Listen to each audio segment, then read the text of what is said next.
Apa itu pengertian mengampuni? Nah, terlebih dahulu kita belajar dari salah seorang tokoh, yaitu Nelson Mandela. Siapa itu Nelson Mandela? Mari kita dengarkan. Siapakah Nelson Mandela?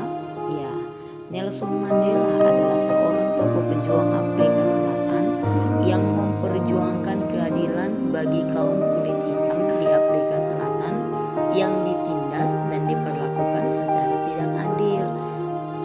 Demi memperjuangkan nasib kaumnya, Nelson Mandela dipenjara lebih dari 20 tahun.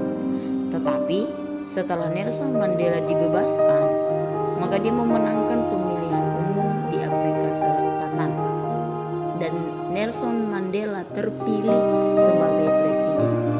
Nah, ketika Nelson Mandela terpilih sebagai seorang presiden, orang yang pertama dia undang untuk makan malam bersamanya adalah kepala penjara. Padahal dalam masa hukumannya, kepala penjara itu banyak sekali merugikan dirinya. Ketika para wartawan mengajukan pertanyaan kepadanya, mengapa Anda memberi prioritas pada kepala penjara yang sering menyakiti Anda? Apa yang menjadi jawabannya? Ini dia.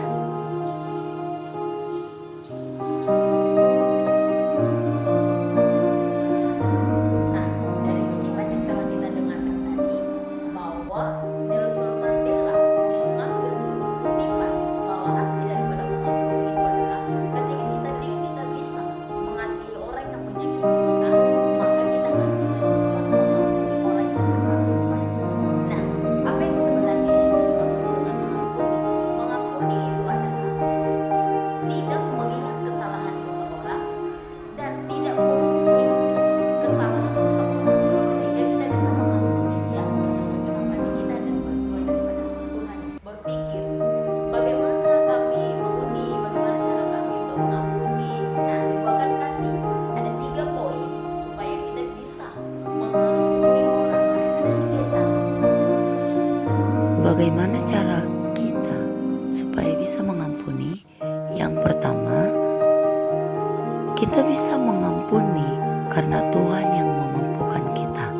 Lukas 23 ayat 34 berkata, Yesus berkata, "Ya Bapa, ampunilah mereka sebab mereka tidak tahu apa yang mereka perbuat." Bagaimana cara kita bisa mengampuni? Cara yang kedua, kita bisa mengampuni ketika kita mempunyai roh pengertian. Lukas 23 ayat 34 berkata, Yesus berkata, "Ya Bapa, ampunilah mereka sebab mereka tidak tahu apa yang mereka perbuat." Dan cara yang ketiga, bagaimana kita bisa mengampuni, yaitu kita bisa mengampuni karena pengampunan tidak tergantung dari orang lain, tetapi tergantung dari keputusan kita sendiri.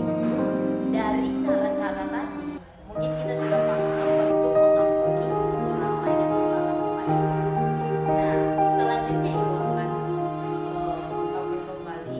Ada mungkin pertanyaan yang paling sering kamu tanyakan. Mungkin itu kamu sering tanyakan kepada orang tua atau teman-temanmu. Mengapa kita harus mengampuni? Nah, dari sini kita akan belajar dari Alkitab. Ya, silakan anak-anak ibu yang ada di rumah buka Alkitabmu. Kita akan belajar mengenai mengampuni. Nah, ada 4 poin yang harus kita pelajari dari kata tersebut. Mengapa kita harus mengampuni? 4 poin yang akan kita pelajari, yaitu yang pertama, karena mengampuni adalah perintah Tuhan. Terambil dari Kolose pasal yang ketiga ayatnya yang ke-13 berbunyi, "Sabarlah kamu seorang terhadap yang lain dan ampunilah seorang akan yang lain apabila yang seorang menaruh dendam terhadap yang lain, sama seperti Tuhan telah mengampuni kamu dan kamu perbuat jugalah demikian." Yang kedua, mengapa kita harus mengampuni? karena kita juga telah menerima pengampunan. Efesus pasal 4 ayat yang ke-32 berkata, tetapi hendaklah kamu ramah seorang terhadap yang lain, penuh kasih mesra dan saling mengampuni, sebagaimana Allah dalam Kristus telah mengampuni kamu.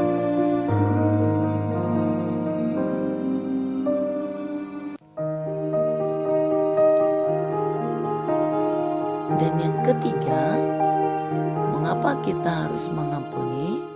Karena tidak ada masa depan bagi orang yang tidak mau mengampuni. Ayub 5 ayat yang kedua.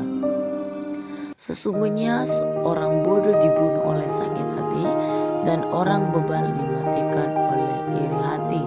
Sedangkan poin yang keempat, mengapa kita harus mengampuni, yaitu karena neraka menantikan orang yang tidak mau mengampuni.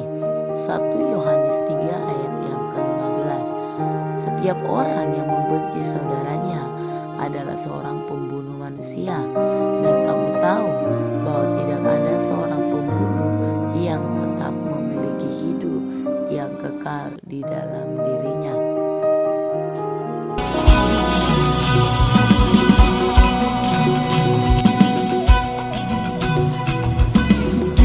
Dihapuskan dosaku hanya oleh darah Yesus. Aku pulih dan sembuh hanya oleh darah Yesus. Oh, darah Tuhanku, sumber pembasuhku. Sucilah hidupku hanya oleh darah Yesus.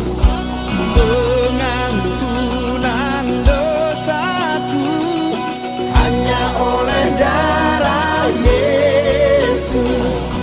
Penyucian hidupku hanya oleh darah Yesus. Oh, darah Tuhanku, sumber pembasuhku. Sucilah hidupku hanya oleh darah Yesus. Dari yang kita telah dengarkan tadi, ibu mau anak didik ibu yang ada di rumah tulis kertas dan kamu buatkan di sana kesan apa yang kamu temukan dari lagu tersebut. Nah, bagi anak didik ibu, kamu baca